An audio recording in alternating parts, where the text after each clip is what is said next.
नमस्कार विद्यार्थी मित्रांनो, आज आपण आधुनिक भारताचा इतिहास या विषयाचा परीक्षाभिमुख आढावा घेणार आहोत। खरं तर आतापर्यंत बऱ्याच व्हिडिओ किंवा व्हिडिओची एक सिरीज आपण आतापर्यंत यूट्यूबला अपलोड केलेली आहे। इंग्रजी व्याकरणामध्ये एम.जे. शेख सर आपल्याकडे असणार आहेत इंग्रजी व्याकरण साठी। तर स्पेशली त्यांचे आतापर्यंतचे जेवढे काही प्रश्न आहेत किंवा जी काही स्टडी रिलेटेड इन्फॉर्मेशन आहे ती त्यांच्या टेलिग्राम चॅनल म्हणजे @MJ शेख या चॅनलवरती तुम्हाला मिळेल। तर जास्तीत जास्त तुम्ही त्याचा लाभ घ्या। डिपार्टमेंट PSI साठी असेच एक विषय सायमल्टेनियसली घेऊन आपण डेली किंवा अगदी 1 ते 2 दिवसाआड व्हिडिओज अपलोड करणार आहोत। त्याद्वारे त्या विषयाचा एक अँगल तुमच्याकडे क्लिअर होत असतो। जास्त वेळ न घालवता मी मूळ विषयाकडे वळते, आधुनिक भारताचा इतिहास। आता बघा विद्यार्थी मित्रांनो, डिपार्टमेंट PSI पूर्व परीक्षा 100 गुण यासाठी जेव्हा सामान्य अध्ययन 50 गुणामध्ये आपण जातो तेव्हा तुम्हाला अभ्यासक्रमामध्ये एक ओळ मेन्शन केलेली असते, ती म्हणजे आधुनिक भारताचा इतिहास, विशेषतः महाराष्ट्राचा इतिहास। इथे विद्यार्थी गोंधळतो की भारताचा इतिहास म्हटलंय की विशेषतः महाराष्ट्राचा इतिहास म्हटलंय। तर या वाक्याकडे तुमचं व्यवस्थित लक्ष जायला पाहिजे। जरी अभ्यासक्रमामध्ये आधुनिक भारताचा इतिहास असं म्हटलेलं असलं, परंतु ॲक्च्युअल परीक्षेमध्ये प्रश्न विचारताना महाराष्ट्राच्या इतिहासावरती जास्तीत जास्त फोकस करण्यात येतं। 2016 आणि 2017 यांच्या पूर्व परीक्षेच्या प्रश्नपत्रिकेचं जर आकलन तुम्ही केलं तर तुम्हाला व्यवस्थित क्लिअर आउट होईल की समाज सुधारकांवरती 15 ते 16 प्रश्नांचं वेटेज या ठिकाणी देण्यात आलेलं आहे। त्यामुळे भारताचा इतिहास करायचा की महाराष्ट्राचा इतिहास करायचा याबाबत विद्यार्थी बरेच गोंधळतात। म्हणजे जेवढ्या विद्यार्थ्यांनी मला प्रश्न विचारला की आम्ही ग्रोवर आणि बेलेकरचं किंवा बिपिनचंद्र सरांचं, गाठाळ सरांचं, कठारे सरांचं कुणाचं पण जेव्हा पुस्तक घेऊ स्पेशली आधुनिक भारताच्या इतिहासाचं, तेव्हा बऱ्याच जणांनी त्यात मुघल साम्राज्याच्या पतनाचा इतिहास असं वाचायला सुरुवात केली होती, ते प्रकरण वाचायला सुरुवात केली होती। तर तुम्हाला कुठल्याही विषयाची PhD करत बसायचं नाहीये। सर्वप्रथम मी जे सांगितलं होतं की इतिहास या विषयाला किती गुण विभागून देण्यात आलेले आहेत हे तुम्हाला तेव्हा समजेल जेव्हा तुम्ही मागच्या वर्षांच्या प्रश्नपत्रिकेचं आकलन कराल। माझा प्रमुख भर 2च गोष्टींवरती असतो। कुठलाही विद्यार्थी जेव्हा नवीन तयारीला सुरुवात करतो तेव्हा प्रथमतः त्याने अभ्यासक्रम समजावून घ्यावा आणि दुसरी गोष्ट त्याने मागच्या वर्षांच्या प्रश्नपत्रिकेचं आकलन करणं फार गरजेचं आहे। आता आजच्या लेक्चरमध्ये आपण आधुनिक भारताच्या इतिहासावरती सविस्तर चर्चा करणार आहोत आणि महाराष्ट्राच्या इतिहासाबद्दल मी काही सिलेक्टिव्ह पॉइंट वाईज बोलेल। आधुनिक भारताचा इतिहास जेव्हा आपण बघतो तेव्हा त्याचे क्रमाने टप्पे पाडून घ्यायला लागतात आणि त्या टप्प्यामध्ये जो पहिला आहे तो आहे 1757 पासून 1857 टप्पा। आता आपणा सर्वांना परिचित असल्याप्रमाणे ब्रिटिशांनी भारतावरती बरेच वर्ष राज्य केली। आपली आर्थिक धार्मिक पिळवणूक सुद्धा त्या ठिकाणी बऱ्या प्रमाणात झाली। आता मुद्दा हा येतो की ब्रिटिश भारतात आले कसे, म्हणजे भारतामध्ये परकीयांचा जर आपण येण्याचा क्रम आणि जाण्याचा क्रम विचारात घेतला तर सर्वप्रथम पोर्तुगीज भारतात आले आणि सर्वात शेवटी पोर्तुगीजच गेले। परंतु पोर्तुगीजांनी धार्मिक प्रसाराव्यतिरिक्त काहीच मिळवलं नाही। मात्र ब्रिटिशांनी काय केलं, डच, फ्रेंच, पोर्तुगीज हे त्यांचे जे अंतर्गत स्पर्धक होते त्यांना फोडा आणि तोडा या रणनीतीने संपवण्याचा प्रयत्न केला। तीच रणनीती त्यांनी भारतामध्ये वापरली। म्हणजे प्लासीच्या लढाईने ब्रिटिशांचा पाया भारतामध्ये भक्कमपणे रोवला गेला आणि तिथून खरी सुरू झाली पिळवणूक भारतीयांची। मग 1757 ते 1857चा जो टप्पा आहे, आपल्याला 1857चा इतिहासातला जो विद्रोह आहे हा प्रचंड माहिती आहे। त्याबाबत आपल्याला अगदी बऱ्याच संकल्पना आपण शालेय जीवनातल्या इतिहासाच्या पुस्तकातही अभ्यासत असतो। आता इतिहास हा विषय अभ्यासताना काही गोष्टी मी तुम्हाला क्लिअर करू इच्छिते। सर्वप्रथम आपल्याला बेसिक बोर्ड जे आहे म्हणजे डिपार्टमेंट PSI पूर्व परीक्षेची तयारी करत असताना 11वी इतिहासाचं पुस्तक मस्ट आहे, ते तुम्हाला वाचणंच गरजेचं आहे। आधुनिक भारताचा इतिहास आणि महाराष्ट्राचा इतिहास यामध्ये जर फरक करायचं ठरवलं तर त्या क्रमाने आधुनिक भारताच्या इतिहासाला कमी वेटेज द्या, जास्त वेटेज महाराष्ट्राचा इतिहास आणि त्याच्याही पेक्षा जास्त वेटेज महाराष्ट्रातील समाजसुधारक किंवा भारतातील समाजसुधारक असं वर्गीकरण तुम्हाला करायचं आहे। इतिहास या विषयावर एक दिवस जरी बोललं तरी कमी पडणारा डेटा या ठिकाणी उपलब्ध आहे। त्यामुळे थोडक्यात आजच्या लेक्चरमध्ये मी फक्त एक शॉर्टमध्ये आढावा घेणार आहे आणि तुम्ही अभ्यास कसा करायचा आहे, आयोगाला काय अपेक्षित आहे, आयोग कुठले प्रश्न कोणत्या घटकावर विचारू शकतो, इतिहास हा विषय अभ्यासताना स्पेशली कोणते घटक फोकस्ड करणं गरजेचं आहे याबाबत मी आज चर्चा करणार आहे। तर मी बोलत होते 1757 ते 1857चा प्रथम टप्पा. इथे विद्रोह झाला होता जो आपणा सर्वांना परिचित आहे. त्यानंतर 1858 पासून जर आपण बघितलं तर 1858 पासून 1885 पर्यंतचा एक टप्पा. जेव्हा विद्रोह झाला 1857चा उठाव जो आपणा सर्वांना बऱ्यापैकी परिचित असेल असं मी गृहीत धरते. 1857च्या उठावानंतर राणीचा जाहीरनामा आला 1858ला आणि त्यामध्ये सत्तेत बदल झाले. तिथून पुढे 1885ला भारतीय राष्ट्रीय सभेची स्थापना या ठिकाणी झाली. एक प्रमुख चळवळ म्हणण्यापेक्षा एक संस्थेचं रूप त्या ठिकाणी तिला दिलं गेलं. 1885ला भारतीय राष्ट्रीय सभेची स्थापना हा एक टप्पा होता. 1885 नंतर म्हणजे 1885 पासून 1905 हा तिसरा टप्पा पडतो. आता 1885 ते 1905, त्यानंतर 1905 ते 1920 आणि त्यानंतर 1920 ते 1947 असे एक प्रमुख टप्पे इतिहासामध्ये पडतात. जर तुम्ही इथे बघितलं 1885 ते 1905 तर इथे मवाळांचं वर्चस्व होतं. मवाळ विचारसरणी म्हणजे अतिशय साध्या पद्धतीने ब्रिटिश जे सांगतील ते ऐकायचं आणि आपल्या ज्या काही मागण्या आहेत, ज्या शंका आहेत, जे प्रश्न आहे ते अतिशय शांततेने ब्रिटिशांपुढे मांडायचे. त्यामुळे ही मवाळ विचारसरणी आपल्याला इतिहासात 1885 ते 1905 या पीक पॉईंटवर बघायला मिळते. 1905 ते 1920 मध्ये जहाल विचारसरणीचा उदय झाला होता आणि 1920 ते 1947 मध्ये गांधीवादी विचारसरणी आपल्याला बघायला मिळते.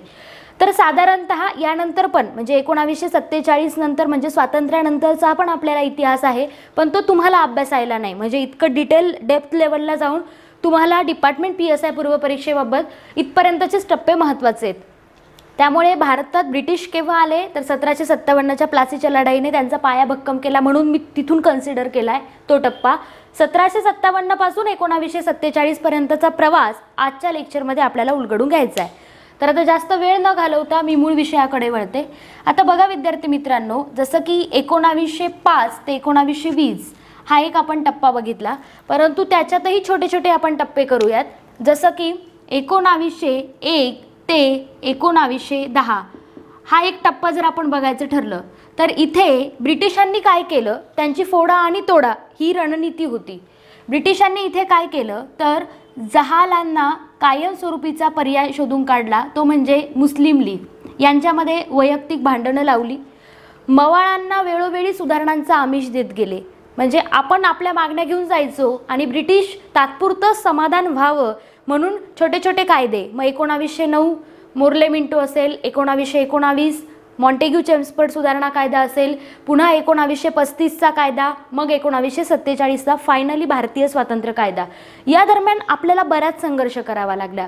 म्हणजे खऱ्या अर्थाने भारताला स्वातंत्र्य देण्याचं काम कोण्या एका व्यक्तीने केलेलं नाहीये, हे प्रमुखतेने लक्षात घ्या. भारताला स्वातंत्र्य देण्यामध्ये मवाळांचाही तितकाच वाटा आहे, तेवढाच वाटा जहालांचा पण आहे आणि तेवढाच वाटा त्या ठिकाणी क्रांतिकारकांचा पण आहे. त्यामुळे आपल्याला इतिहासाचा अभ्यास करताना 360 डिग्री अँगलने सखोलतेने करायचा आहे. वरवर वाचून इतिहास कधीच समजत नसतो, त्याच्या एक डेप्थला तुम्हाला टच करावं लागतं. पण अतिशय डेप्थमध्येही जाऊ नका, एका विशिष्ट लिमिटपर्यंत आपल्याला त्याचा अभ्यास करायचा आहे. ठीक आहे. तर 1901 ते 1910 मध्ये जहालांना कायमस्वरूपीचा पर्याय मुस्लिम लीग शोधून काढला. मवाळांना सुधारणांचं आमिष दिलं. काही जहालवादी नेत्यांना वेचून तुरुंगात टाकलं. ओके, म्हणजे इथे त्यांनी जहालवाद संपवण्याचा काय केला होता, पूर्णतेने प्रयत्न केला होता. आता या ठिकाणी ह्या 1910 पर्यंतच्या फेजमध्ये 1909चा मोर्ले मिंटो सुधारणा कायदा असं आमिष पण त्या ठिकाणी मवाळांना ब्रिटिशांनी दिलं होतं.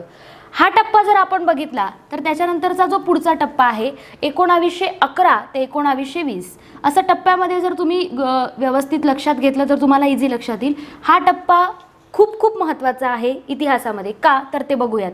बघा या कालावधीमध्ये कोणकोणत्या घटना घडल्या. आता पहिला जो कालावधी होता 1901 पासूनचा 1910 पर्यंतचा, त्यामध्ये लॉर्ड कर्झनची कारकीर्द आहे. लॉर्ड कर्झनच्या कारकिर्दीमध्ये बंगालची फाळणी झाली. 16 ऑक्टोबर 1905 या ठिकाणी तिचा अंमलबजावणीचा तो दिवस होता. तो शोक दिवस म्हणून पण मानला जातो. तर केव्हा तो मानला गेला होता म्हणजे 16 ऑक्टोबर 1905ला बंगालच्या फाळणीची अंमलबजावणी झाली. मुद्दा काय आहे, जो 1901 ते 1910चा कालावधी होता। यामध्ये बंगालची फाळणी झाली आणि तिच्या विरुद्ध स्वदेशी चळवळ पण उभी राहिली। स्वदेशी चळवळीने या बंगालच्या फाळणीला पुन्हा रद्द केलं। तर हा एक पॉइंट माझा सांगण्याचा राहिला होता। आपण बोलत होतो 1911 ते 1920च्या टप्प्यामध्ये। आता ह्या 1911 ते 1920च्या टप्प्यामध्ये काय काय घडलं, तर सर्वप्रथम या ठिकाणी 1916ला होम रूल चळवळीची स्थापना किंवा सुरुवात। होम रूल चळवळ ही खरं तर ॲनी बेझंट यांनी सुरू केली होती, परंतु स्पेशली टिळकांनी या चळवळीला बऱ्यापैकी महाराष्ट्रामध्ये मोठ्या प्रमाणात विस्तारलं आणि होम रूल चळवळीची जी प्रमुख मागणी होती ती धर्मनिरपेक्षतेच्या आधारावर स्वराज्य देणं ही प्रमुख मागणी होम रूल चळवळीची होती। प्रादेशिक भाषांमध्ये शिक्षण देणं ही पण एक मागणी होती। अशा बऱ्याच मागण्या होम रूल चळवळीने केल्या। 1916 नंतर म्हणजे एप्रिल 1916ला ही होम रूल चळवळ झाली। 1916 मध्येच या ठिकाणी लखनौ करार झाला, ज्यामध्ये जहाल आणि मवाळांचं ऐक्य झालं। हा लखनौ करार महत्त्वाचा आहे इतिहासामध्ये। लखनौ करारानंतर जर आपण क्रमाने बघायला गेलं तर या ठिकाणी 1919ला म्हणजे खरं तर गांधी भारतात आले 1915 पासूनची सुरुवात प्रवासी भारतीय दिन म्हणून पण आपण साजरा करतो, जो करंट अफेअरमध्ये पण प्रश्न पडतो। 1900 आपण क्रमाने बघतोय 1911 ते 1920च्या घडामोडी। 1911 ते 20 मध्ये काय काय घडलं, तर इथे नेतृत्वाची खांदेपालट झालेली आढळते। म्हणजे टिळकांकडूनचा जो चार्ज होता, टिळकांकडूनचं जे नेतृत्व होतं ते गांधींकडे गेलेलं आढळतं। का? कारण टिळकांनी बरेच प्रयत्न केले, होम रूल चळवळ केल्या, बरीच आंदोलनं केली, परंतु गांधींनी याच दरम्यान या फेजमध्ये म्हणजे 1911 ते 1920 मध्ये गांधींनी नेमकं काय केलं तर आपण आता ते समजून घेऊया। तर या कालावधीमध्ये गांधींनी सर्वप्रथम त्यांचा जो सत्याग्रह होता तो होता चंपारण्य। म्हणजे गांधींचा भारतातला पहिला सत्याग्रह होता चंपारण्य सत्याग्रह। हा चंपारण्य सत्याग्रह नीळ उत्पादक शेतकरी जे होते म्हणजे ब्रिटिश युरोपीय व्यापारी या ठिकाणी शेतकऱ्यांची आर्थिक पिळवणूक करत होते, त्या विरुद्धचा हा सत्याग्रह होता। या ठिकाणी गांधीजींनी आत्मक्लेश असं साधन वापरलं होतं सत्याग्रहासाठी आणि ही गांधीजींची भारतातली पहिली सविनय कायदेभंग चळवळ होती 1917चा चंपारण्य सत्याग्रह। चंपारण्य सत्याग्रहानंतर गांधीजींनी केला अहमदाबाद कामगार सत्याग्रह। अहमदाबाद कामगार इथे त्यांनी अल्टा नावाची एक संस्था उभारली होती। खरं तर प्लेगच्या साथीनंतर जे गिरणी मालक होते त्यांनी त्या गिरणी कामगारांना बोनस देण्याचं बंद केलं होतं, तर ती बोनस चालू ठेवावा यासाठी ते गिरणी कामगार संप करत होते। मग या ठिकाणी गांधीजींनी अल्टा नावाची संस्था स्थापन करून 35% वाढ मंजूर या ठिकाणी करून दिली। तर इथे सुद्धा गांधीजींचा विजय झाला। म्हणजे क्रमाने चंपारण्य, त्यानंतर अहमदाबाद, त्यानंतर खेडा सत्याग्रह। खेडा सत्याग्रह होता शेतसारा विरोधी। आता ज्यांची परिस्थिती आहे त्यांनी शेतसारा भरावा आणि ज्यांची परिस्थिती नाही, आर्थिक परिस्थिती ज्यांची योग्य नाही त्यांनी शेतसारा भरू नये असं ब्रिटिशांनी गांधीजींच्या चळवळीनंतर या ठिकाणी सांगितलं। त्यामुळे इथे सुद्धा गांधींचा विजय झाला। क्रमाने चंपारण्य, अहमदाबाद, खेडा आणि खेडानंतर या ठिकाणी गांधीजींनी म्हणजे हे जे सत्याग्रह आहेत गांधीजींचे, त्यामुळे खरं तर ही नेतृत्वाची खांदेपालट झाली आणि या दरम्यानच पुढच्या असहकार चळवळीची पार्श्वभूमीचा पाया इथे रोवत होता, या घडामोडी दरम्यान रोवत होता। आता साधारणतः जर आपण 1919चा विचार करायला गेलो तर इथे काय झालं, तर इथे रौलट कायदा आला। रौलट कायद्याला काळा कायदा म्हणून पण इतिहासात ओळखलं जातं। रौलट कायदा हा असा होता की कुठल्याही व्यक्तीची विचारपूस न करता त्या ठिकाणी तिला डिरेक्टली 2 वर्षांचा तुरुंगवास म्हणजे कोणत्याही प्रकारची त्या ठिकाणी स्पष्टीकरण न देता 2 वर्षांचा तुरुंगवास भोगायला लागत होता। असा एक विचित्र प्रकारचा कायदा काढल्याने या ठिकाणी गांधीजींनी या रौलट कायद्याविरुद्ध साधारणतः 6 एप्रिल 1919ला देशव्यापी हरताळाची हाक दिली। हा गांधीजींचा पहिला देशव्यापी हरताळ होता। इथे हाक दिल्यानंतर मोठ्या प्रमाणात तो हरताळ पाळला गेला, तो सुरू झाला, बऱ्याच लोकांनी यामध्ये सहभाग घेतला आणि 6 एप्रिल 1919च्या या देशव्यापी हरताळानंतर जालियनवाला बाग 13 एप्रिल 1919चं हत्याकांड आपल्याला बघायला मिळतं। इथे काय झालं तर डॉक्टर सैफुद्दीन किचलू आणि सत्यपाल मलिक या 2 नेत्यांना अटक केल्यामुळे त्याच्या निषेधार्थ जालियनवाला बाग या ठिकाणी बरेच लोक एकत्र आली होती आणि त्यावेळी जनरल डायरने जवळजवळ 1600 फैरी झाडल्या आणि त्याच्यात बरेच भारतीय जनता मृत्युमुखी पडली। त्यावेळी गांधीजींनी उद्गार काढले होते की माझी हिमालय एवढी मोठी चूक झाली आणि या वेळेला तो देशव्यापी हरताळाची हाक मागे घेण्यात आली। आता साधारणतः 1919 ची ही घटना, देशव्यापी हरताळ आता मागे घेण्यात आला। मग यानंतर गांधीजींनी असहकार चळवळ सुरू केली। म्हणजे आत्तापर्यंत मी ज्या घटनाक्रम सांगितले, चंपारण्य सत्याग्रह, अहमदाबाद सत्याग्रह, खेडा सत्याग्रह, त्यानंतरचा रौलेट, जालियनवाला बाग, या घटनानंतर क्रमाने आता आपण वळणार आहोत असहकार चळवळ, जिची पार्श्वभूमी इथे तयार झाली होती या घटनांमध्ये। आता या ठिकाणी 1919 मध्ये या सगळ्या घटना घडामोडी बघून मॉन्टेग्यू आणि चेम्सफोर्ड यांनी सुधारणांचं आमिष पुन्हा दिलं होतं। म्हणजे जसं की पहिल्या फेजमध्ये मी सांगितलं 1901 ते 1910 मध्ये आपल्याला एक छोटंसं सुधारणांचं आमिष मिळालं, ते म्हणजे 1909चा मोर्ले मिंटो कायदा, आणि पुन्हा 1911 ते 1920च्या फेजमध्ये आपल्याला परत छोटंसं आमिष देण्यात आलं, ते म्हणजे 1919चा कायदा।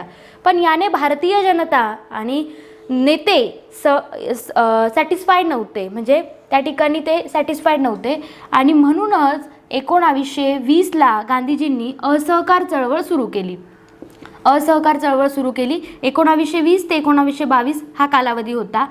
असहकार चळवळीच्या प्रमुख दोन बाजू म्हणजे स्वदेशी आणि बहिष्कार या होत्या। असहकार चळवळीमध्ये बऱ्याच घटना घडामोडी झाल्या, मात्र ही जी असहकार चळवळ होती ही मागे घेण्यात आली 5 फेब्रुवारी 1922च्या चौरी चौरा या घटनेनंतर। चौरी चौरा घटना आपल्याला इतिहासामध्ये शालेय जीवनात पण अभ्यासायला होती। या ठिकाणी सामान्य जनतेने 22 पोलिसांना जिवंत जाळलं होतं आणि त्यावरून गांधीजींनी ही चळवळ मागे घेतली। मग आता पुन्हा यामध्ये गांधीजींच्या विरोधात की तुम्ही चळवळ मागे का घेतली म्हणून स्वराज्य पक्ष या पक्षाची स्थापना 1923ला झाली। या चळवळीला मागे घेतल्यामुळे फेरवादी आणि नाफेरवादी असे दोन गट पडले। फेरवादींचं नेतृत्व मोतीलाल नेहरू, चित्तरंजन दास यांसारख्या नेत्यांनी केलं आणि नाफेरवादी म्हणजे गांधी करतील ती योग्य दिशा असं म्हणून गांधींच्या पाठीमागे होते। फेरवाद्यांनी 1923ला स्वराज्य पक्षाची स्थापना केली। तो त्या ठिकाणी विशिष्ट जागेवर निवडून आला। म्हणजे जेव्हा गांधींच्या चळवळी बंद होत्या, आंदोलनं बंद होती, तेव्हा स्पेशली या स्वराज्य पक्षाने फार मोठी भूमिका त्या ठिकाणी जनतेमध्ये चर्चेत राहण्याची आणि काम बजावण्याची केलेली आहे। नंतर हा स्वराज्य पक्ष पुन्हा राष्ट्रीय सभेमध्ये विलीन झाला। आता या ठिकाणी 1911 ते 1920चा टप्पा बघितल्यानंतर 22ची असहकार चळवळ, 23चा स्वराज्य पक्ष आणि मग पाया रोवला गेला तो 1930 ते 32च्या सविनय कायदेभंग चळवळीचा। सविनय कायदेभंग चळवळीचा असहकार म्हणजे सहकार्य न करणं, त्याच्या दोन बाजू स्वदेशी आणि बहिष्कार होत्या। मग सविनय कायदेभंगाची सुरुवात आपली दांडी यात्रेने झाली। तिची तारीख मी सांगायची गरज नाही, ती फारच परिचित आहे आपणा सर्वांना। दांडी यात्रेनी या सविनय कायदेभंगाची चळवळीची सुरुवात झाली, जिची पार्श्वभूमी त्या पहिल्या टप्प्यात 11 ते 20च्या टप्प्यात बघायला मिळते। मग या 1930-32 पर्यंत या सगळ्या घटना घडामोडी झाल्या। मध्ये सायमन कमिशन 1927ला आलं आणि मग तिथून या सगळ्या घटना घडामोडी सविनय कायदेभंग चळवळ सुरू झाली। ही सविनय कायदेभंग चळवळ सुरू झाली तेव्हाच या ठिकाणी गोलमेज परिषदा सुरू झाल्या। गोलमेज परिषदा सुरू झाल्या। तीनही गोलमेज परिषदेला डॉक्टर बाबासाहेब आंबेडकर उपस्थित होते। गांधीजींना या परिषदेला आमंत्रित केलं गेलं होतं, परंतु गांधीजींचं समाधान न झाल्याने गांधीजींनी पुन्हा ती सविनय कायदेभंग चळवळ चालू केली। गोलमेज परिषदा, जातीय निवाडा अशा बऱ्याच घटना या ठिकाणी घडल्या। मग तिथून पुढे परत छोटंसं आमिष आपल्याला 1935च्या सुधारणा कायद्याने देण्यात आलं। 1935 नंतर 1940 ते 47चा जर आपण टप्पा बघितला, म्हणजे आत्तापर्यंतच्या टप्प्यात आपण प्रमुख बघितलं, पण 1940 ते 1947चा जर आपण टप्पा बघितला तर आपल्याला 1940 नंतर 1942ला क्रिप्स मिशन आलेलं, हे पण आपल्याला सुधारणांचं आमिष देण्यासाठी आलं होतं। त्यानंतर राजाजी योजना असेल, त्यानंतर लियाकत अली आणि भुलाबाई देसाई योजना असेल, अशा बऱ्याच योजना या ठिकाणी योजना, चर्चा, परिषदा असं एक षडयंत्र या ठिकाणी चाललं. षडयंत्र मी याच्यासाठी म्हणते कारण याच्यातून असं वेगळं काही निष्पन्न झालं नव्हतं. मग क्रिप्स मिशन, मग हळूहळू 1942 म्हणजे 8 ऑगस्ट 1942ला अखेरीस महात्मा गांधींनी क्विट इंडिया मुवमेंट म्हणजे भारत छोडो आंदोलनाची घोषणा केली. त्याला प्रचंड जनप्रतिसाद मिळाला आणि तिथून खरं ब्रिटिश सत्तेला शह बसायला सुरुवात झाली. आणि 8 ऑगस्ट 1942 नंतरच्या त्यांच्या ज्या घडामोडी होत्या त्या अतिशय फास्ट आणि वास्ट होत गेल्या. आणि 1947चा भारतीय स्वातंत्र्यता कायदा याला अखेरीस 18 जुलै 1947ला ब्रिटिश राज्यसत्तेची मान्यता मिळाली. तिथून पुढे 3 जून 1947ची जी माउंटबॅटन योजना आहे त्या योजनेनुसार पाकिस्तान आणि भारत ही 2 स्वतंत्र राष्ट्र निर्माण झाली आणि मग आपल्याला अखेरीस 15 ऑगस्ट 1947ला स्वातंत्र्य मिळालं. आता हे जेव्हा स्वातंत्र्य आपण बघतो तेव्हा आपल्याला वाटतं की फक्त याच नेत्यांनी योगदान दिलं का, तर मुळीच नाही. क्रांतिकारी चळवळ ही तितकीच स्ट्रॉंग होती. चंद्रशेखर आझाद असतील, त्यानंतर लाला लजपतराय असतील, असे बरेचसे नेते किंवा महाराष्ट्राचं प्रतिनिधित्व करणारे सावरकर असतील, अशा बऱ्याच क्रांतिकारांचं योगदान सुद्धा स्वातंत्र्य लढ्यात तितकंच महत्त्वाचं आहे. विद्यार्थी मित्रांनो, क्रांतिकारी चळवळ तुम्हाला अभ्यासायला आहे. त्या क्रांतिकारी चळवळीचे 3 टप्पे पडतात. पहिल्या महायुद्धापूर्वीची क्रांतिकारी चळवळ, पहिल्या महायुद्धादरम्यानची क्रांतिकारी चळवळ आणि पहिल्या महायुद्धानंतरची क्रांतिकारी चळवळ, असे 3 टप्पे इथे पडतात. यामध्ये लाहोर कटखटला, मीरत कटखटला, रेल्वे लुटल्याचा काकोरी कटखटला जो आपल्याला प्रसिद्ध आहे, परिचित आहे बऱ्यापैकी असे, किंवा मुझफ्फरपूर कटखटला असेल, अलीपूर माणिकतोळा कटखटला असेल, असे अनेक खटले या क्रांतिकारांनी या क्रांतिकारी चळवळीतून उदयाला आले, ज्याद्वारे ब्रिटिश सत्तेला शह बसण्याची सुरुवात सुद्धा यांनी केली होती. भगतसिंग, सुखदेव, राजगुरू यांचंही फार मोठं योगदान. थोडक्यात काय तर कुठल्याही एका मवाळ नेत्याचं, कुठल्याही एका जहाल नेत्याचं आणि कुठल्या एका स्पेसिफिक नेत्याचं योगदान नाही आहे स्वातंत्र्य लढा मिळवून देण्यामध्ये.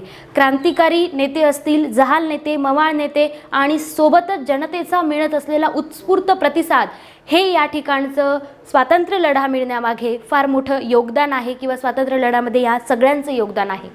तर आधुनिक भारताचा इतिहास अभ्यासत असताना आणि स्पेशली डिपार्टमेंट PSI पूर्व परीक्षेचा अभ्यास करत असताना तुम्हाला या टप्प्यात, जसं मी एक्सप्लेन केलं की या टप्प्यामध्ये काय घडलं, असे टप्पे पाडा. त्या टप्प्याने इझिली तुम्हाला ग्रास्प होईल. वृत्तपत्र, त्याचे संपादक, संस्था, त्याचे संपादक, चळवळी, त्यांचे नेते, विशिष्ट प्रकारच्या ज्या घटना घडल्यात, विशिष्ट प्रकारचे जे करार घडले, त्यांचंही योगदान स्वातंत्र्य लढ्यामध्ये अतिशय मोलाचं आहे. आणि त्यामुळेच आयोगसुद्धा परीक्षेला यावरती प्रश्न विचारतो. वृत्तपत्रावर तर फिक्स प्रश्न असतो की वृत्तपत्र कोणी सुरू केलं, केव्हा सुरू झालं, त्याचा हेतू काय होता, एखादी चळवळ सुरू का झाली, कोणी सुरू केली, त्याचे प्रमुख नेते कोण आणि त्या चळवळीने काय योगदान दिलं आपल्या स्वातंत्र्य लढ्यामध्ये, हे पण महत्त्वाचं आहे. आधुनिक भारताचा इतिहास असताना या फेजमध्ये बघायचा आहे. कदाचित माझ्याकडनं थोडं फास्ट एक्सप्लेन झालं असेल, परंतु तुम्हाला समजेल. विशिष्ट वेळी व्हिडिओ पॉज करून बघा. आता मी बोलते महाराष्ट्राच्या इतिहासाबद्दल. महाराष्ट्राच्या इतिहासाला वेगळं काही करायचं नाही आहे. महाराष्ट्राचा इतिहास बघत असताना आयोग फक्त आणि फक्त 4 घटकावर प्रश्न विचारतो. ते 4 घटक कोणते ते आपण समजून घेऊ. पहिला घटक असतो ते म्हणजे मी मगाच सांगितल्याप्रमाणे वृत्तपत्र, त्यानंतर त्याचे संपादक, चळवळ जर उभारली असेल तर तिचे नेते, एखादी संस्था स्थापन केली असेल तर तिचे पुन्हा संस्थापक. हे 3 प्रश्न तर कॉमन आहे. पण याच्या व्यतिरिक्त समाजसुधारक फार आवडतीचा विषय आहे आयोगाचा, त्यामुळे समाजसुधारक आपल्याकडनं एकही सुटले गेले नाही पाहिजेत.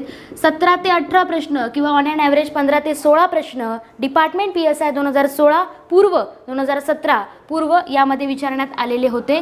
त्यामुळे इकडे सुद्धा तुमचं तितकंच लक्ष राहिलं पाहिजे. थोडक्यात काय आहे विद्यार्थी मित्रांनो, इतिहास हा विषय सणसणावळ्याचा असल्याने बऱ्याच जणांना तो किचकट वाटतो. तुम्हाला लवकर कळत नाही की किती तारखा आहेत इतिहासामध्ये, पण त्या तारखा तुमच्या सरावाने लक्षात राहतील. जशी मी आत्ता इतिहासाची मांडणी तुमच्यासमोर एका गोष्टीच्या रूपात केली, तसं तुम्ही एक गोष्ट तयार करा, तुमच्या ट्रिक्स तयार करा. लेक्चरमध्ये मी इथून पुढेही बऱ्याच ट्रिक्स सांगणार आहेत, त्याचाही तुम्ही योग्य प्रमाणात वापर करा. आणि इतिहासाचा अभ्यास करत असताना तारखा तर मस्ट आहेत, त्या लक्षात ठेवाव्या लागतात, कारण आयोगसुद्धा तारखांवरतीच बऱ्यापैकी प्रश्न विचारतो. आणि आधुनिक भारताचा इतिहास आणि महाराष्ट्राचा इतिहास यामध्ये जर फरक स्पष्ट करा किंवा नेमकं काय अभ्यासायचं बाबा आम्ही, असा जर मला प्रश्न आला किंवा इथून मागेही आला होता, त्याचं उत्तर देताना मी इतकंच सांगेन जास्तीत जास्त वेटेज महाराष्ट्राच्या इतिहासाला द्या आणि त्यातही समाजसुधारकांना द्या, कारण प्रश्न तिथे आयोगाने जास्त विचारले. मग याचा अर्थ मी असं नाही म्हणाले की आधुनिक भारताच्या इतिहासाला दुर्लक्ष करा, त्याला तुम्ही अभ्यासा, पण त्याच्या पण ज्या पद्धती आहेत, जसं की टप्पे आपण आत्ता लेक्चर बघताना बघितले, त्या पद्धतीने तुम्ही तुमची अभ्यास पद्धती चालू ठेवा आणि त्या पद्धतीने तो अभ्यासक्रम पूर्ण करा. इतिहास हा विषय असा आहे की ज्याचा आयोगही वेगळा अँगल ठेवतो प्रत्येक वर्षी. म्हणजे असं नाही आहे की इतिहासावर पुस्तकातलेच प्रश्न येतील, एखाद्या टेस्ट सिरीजमधले सोडवलेलेच प्रश्न येतील. आयोगाकडे बरेचसे ग्रंथ आहेत, बरेचसे खंड आहेत आणि त्या खंडामधून किंवा इतिहासकारांनी लिहिलेल्या पुस्तकामधून सुद्धा बऱ्यापैकी प्रश्न येतात. कोण कोणाला काय म्हणाले हाही प्रश्न इतिहासामध्ये प्रचंड प्रचलित आणि फेमस आहे. त्यामुळे इतिहासाबद्दल माइंड स्टेबल ठेवा. इतिहासाचा अभ्यास करताना पहिल्यांदा टप्पे करा, एकदा वाचन करा, त्यानंतर चिंतन मनन करून बऱ्यापैकी त्याचा सराव करा, तारखांचा सराव करा. टप्पे केल्याने तुम्हाला तारखा लक्षात राहतील की काय घडलं बाबा 1911 ते 20च्या फेजमध्ये, इझिली लक्षात राहतं. त्याला असं वेगळं काही टेक्निक नाही आहे.